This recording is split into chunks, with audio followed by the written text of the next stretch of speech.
Chicken వండే ముందు దానిని నీటితో బాగా కడగడం చాలామంది ఇళ్లలో సాధారణ అలవాటు.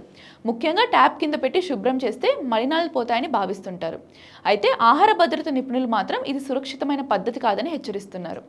చికెన్ను కడిగే సమయంలో నీటి చిమ్ముళ్ళు, సింక్, కిచెన్ ప్లాట్ఫామ్, పాత్రలు, కూరగాయలు వంటి వాటిపై పడుతూ ప్రమాదకరమైన బ్యాక్టీరియాను వ్యాపింపజేస్తాయని చెబుతున్నారు.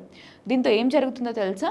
పచ్చి చికెన్పై సాధారణంగా సాల్మొనెల్లా, క్యాంపిలోబాక్టర్ వంటి హానికరమైన బ్యాక్టీరియా ఉండే అవకాశం ఉంటుంది. ఇవి మన కంటికి కనిపించవు. ట్యాప్ నీటితో కడిగితే అవి పూర్తిగా పోవు. పైగా నీటి చుక్కల ద్వారా ఇతర ఆహార పదార్థాలకు చేరి ఫుడ్ పాయిజనింగ్కు కారణమవుతాయి. కడిగిన చికెన్ను తాకిన చేతులతో ఇతర వస్తువులను ముట్టుకుంటే కూడా బ్యాక్టీరియా వ్యాప్తి చెందుతుంది. కొన్ని పరిశోధనల ప్రకారం చికెన్ను కడగడం కంటే సరైన ఉష్ణోగ్రతలో బాగా వండటం ఎంతో ముఖ్యమని నిపుణులు చెబుతున్నారు. అధిక వేడి వల్లే బ్యాక్టీరియా పూర్తిగా నశిస్తుంది. చికెన్ లోపల భాగం కూడా బాగా ఉడికేలా చూసుకోవాలి. పూర్తిగా ఉడికని చికెన్ తింటే కడుపు నొప్పి, వాంతులు, విరోచనాలు, జ్వరం వంటి సమస్యలు వచ్చే ప్రమాదం ఉంటుంది.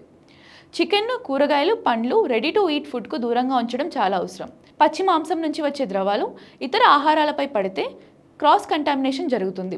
అందుకే ఫ్రిడ్జ్లో కూడా చికెన్ను మూత ఉన్న డబ్బాలో లేదా కింద షెల్ఫ్లో ప్రత్యేకంగా నిల్వ చేయాలని నిపుణులు సూచిస్తున్నారు. కిచెన్లో వాడే కటింగ్ బోర్డులు కూడా ప్రత్యేకంగా ఉండాలి. చికెన్ కట్ చేసే బోర్డు, కూరగాయలు కట్ చేసే బోర్డు వేరువేరుగా వాడితే బ్యాక్టీరియా వ్యాప్తి తగ్గుతుంది. అలాగే చికెన్ కట్ చేసిన కత్తులను వెంటనే వేడి నీటితో శుభ్రం చేయడం మంచిది. ఒకే బోర్డు, ఒకే కత్తిని శుభ్రం చేయకుండా మళ్ళీ వాడటం ప్రమాదకరం. చికెన్ హ్యాండిల్ చేసిన తర్వాత చేతులను కనీసం 20 సెకండ్ల పాటు సబ్బుతో బాగా కడుక్కోవాలి. అలాగే సింక్, కిచెన్ ట్యాప్ హ్యాండిల్స్ వంటి ప్రాంతాలను కూడా శుభ్రపరచాలి. చాలామంది చేతులు కడిగినా కిచెన్ ఉపరితలాలను మర్చిపోతారు. దీంతో అక్కడ ఉన్న బ్యాక్టీరియా మళ్ళీ ఇతర ఆహారాలకు చేరే అవకాశం ఉంటుంది.